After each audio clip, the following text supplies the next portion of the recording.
We all want to get to the inside. C.S. Lewis had a theory called the inner ring that he talked about. You and I talked about this a long time ago. This idea that, and it's so obvious in social media, but it's true in every individual's life, which is you have they're somewhere in a basement, okay? It's dark, it's smoky, maybe they're playing poker, or maybe they're just sitting around talking, but you have this group of people that are inside your mind. You've had them ever since childhood, but maybe like there's 5 seats. And then, the people that are inside the circle change over time. But everybody has this inner ring of people that are like, oh, when I can sit at that table, then I'm in, then I've made it.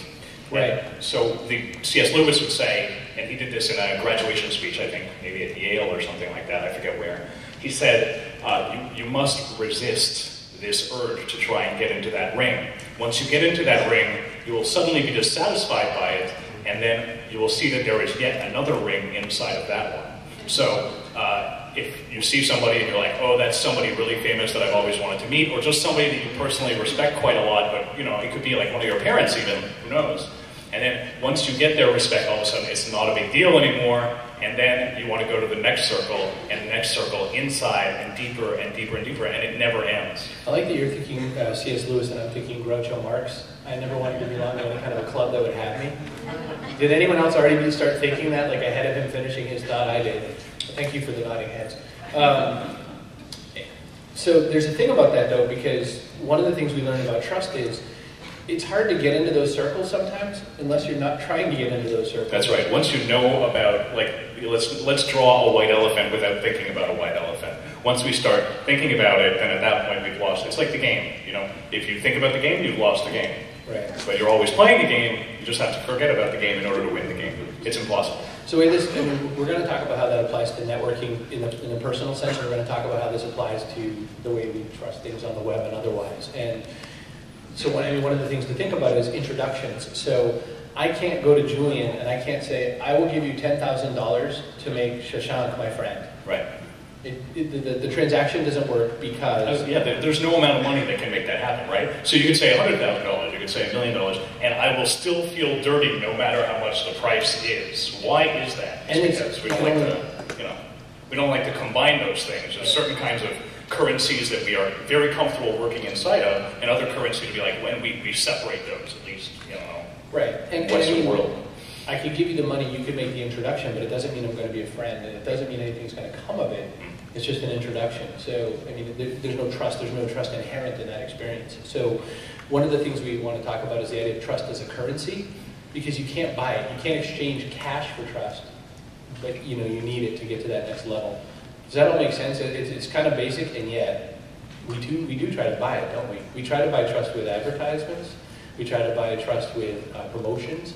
We try to buy it with things other than cash sometimes. We try to do it how would you invest to get trust? Yeah, right. And it's funny because we naturally do these things as humans. It's very interesting, especially as you go to so many different conferences, meeting a lot of people and talking to a lot of new individuals, whether they're in the space or they come from elsewhere or whatever. You start to realize that there's certain things that frame every conversation. One of those things is that the strongest emotion within the conversation becomes the emotion that everybody in that conversation feels. So if one guy is really creepy, then everybody starts to feel creeped out. And if one guy is really happy, then that overwhelms everybody else. And that's because we're not just individuals, we're like bees, we're a network. Everybody gets the Foursquare badge with the bees on it. Everybody got that? It's basically we're a network, we're not just individuals, and so we really vibe off each other in a lot of different ways. Once one of those things, like here's $10,000 for this introduction, it throws everything off, and then everybody begins to feel that this thing is slightly wrong or it's off, even though we may not understand why. As human beings, we're like, this is really not the way things are supposed to happen. So one question we'll ask you is to think about as you move forward in this whole idea is, what are you doing to invest in trust that doesn't have a dollar sign to it, and how do you work towards it?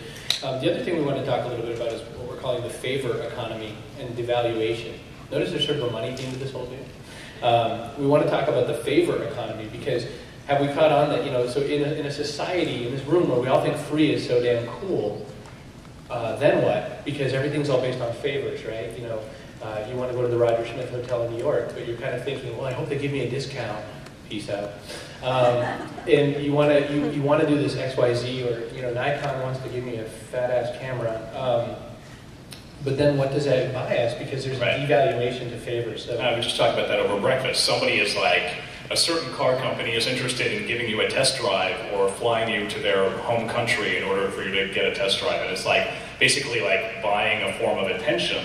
But can social media or can personal relationships really sell cars or cameras?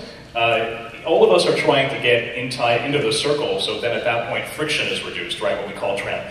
There was a Nobel Prize winner in the 50s, I forget his name, who basically talked about the reasoning behind which people gather into firms or companies. And the idea is that between two strangers, there are lots of friction or transaction costs, such as like the cost of lawyers or the cost of communication or things like that. And within a company, for any number of reasons, infrastructure, an increase, like everybody's getting paid by the same people, friction, i.e. transaction costs, are reduced, and therefore more profit can happen from a company than from a series of freelancers. And you look at that, wait, what was my point here? What was I saying?